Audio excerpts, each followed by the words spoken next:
আগের ভিডিওতে আমরা কথা বলছিলাম মেশিন লার্নিং এর একটা রোবট অ্যানালজি নিয়ে, এবং এই রোবট অ্যানালজি দিয়ে আমরা আসলে বোঝানোর চেষ্টা করছিলাম যে মেশিন লার্নিং কিভাবে কাজ করে। হোপফুলি আপনাদের গল্পটা ভালো লেগেছে। এখন আমরা মেশিন লার্নিং এর ভাষায় মেশিন লার্নিং এর ওই রোবট অ্যানালজিটা ম্যাচ করব। সো মেশিন লার্নিং প্রসেসে ডেটা, দেন ট্রেনিং, তারপরে মডেল বিল্ডিং, টুইকিং এবং প্রেডিকশন, এই পুরো কাজটা স্টেপ বাই স্টেপ করে। সো প্রথমে ডেটা থাকতে হয় অবশ্যই। আমরা ওই সময় বলছিলাম বি এবং 3 এর ডেটা নিয়ে, রাইট? সো বি এবং 3 এর ডেটাটা ছিল। তারপরে ছিল হচ্ছে ট্রেনিং।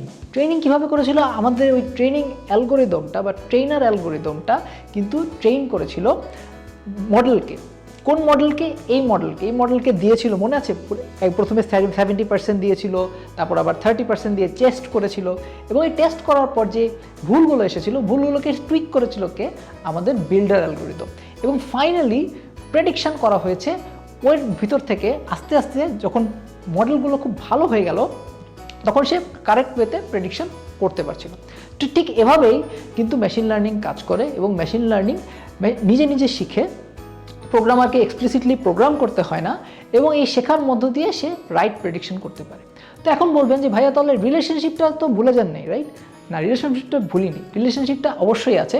আর্টিফিশিয়াল ইন্টেলিজেন্সের সাথে মেশিন লার্নিংয়ের এখন রিলেশনশিপটা হচ্ছে, মেশিন লার্নিং হচ্ছে আর্টিফিশিয়াল ইন্টেলিজেন্সের একটা subset. So artificial intelligence machine learning ছাড়া করা সম্ভবই না। সো আর্টিফিশিয়াল ইন্টেলিজেন্স কী করে?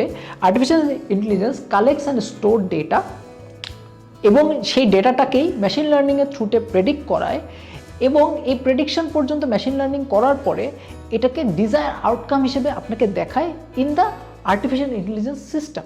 সো ওভারঅল পুরো সিস্টেমটা হচ্ছে আর্টিফিশিয়াল ইন্টেলিজেন্স, এবং এটার ইনপুট এন্ড এবং আউটপুট এন্ড, এই পুরো এন্ডটা কাজ করে হচ্ছে আর্টিফিশিয়াল ইন্টেলিজেন্সের মাধ্যমে। বাট ইন্টারনালি মেশিন লার্নিং এই নিজে নিজে শিখে শিখে তার প্রেডিকশন দিয়ে, রাইট প্রেডিকশন অথবা রাইট রেজাল্ট দিয়ে আপনাকে হেল্প করে ডিজায়ার আউটকাম দেখানোর জন্য। সো আর্টিফিশিয়াল ইন্টেলিজেন্সের সাথে রিলেশনশিপটা তো এখন মোটামুটি ক্লিয়ার হয়েছে। মেশিন লার্নিংয়ের তাহলে আর কি কোনো ধরন আছে যেটা আমরা কথা বলেছি সেটা ছাড়া? অ্যাকচুয়ালি আছে। সো মেশিন লার্নিংয়ের কয়েকটা টাইপ আছে। সো টাইপগুলো কি? Supervised learning, unsupervised learning and reinforcement learning. So supervised learning, unsupervised learning, reinforcement learning, এগুলো নিয়ে আমরা নেক্সট ভিডিওতে কথা বলবো। সো আজকে এ পর্যন্তই। Thank you so much.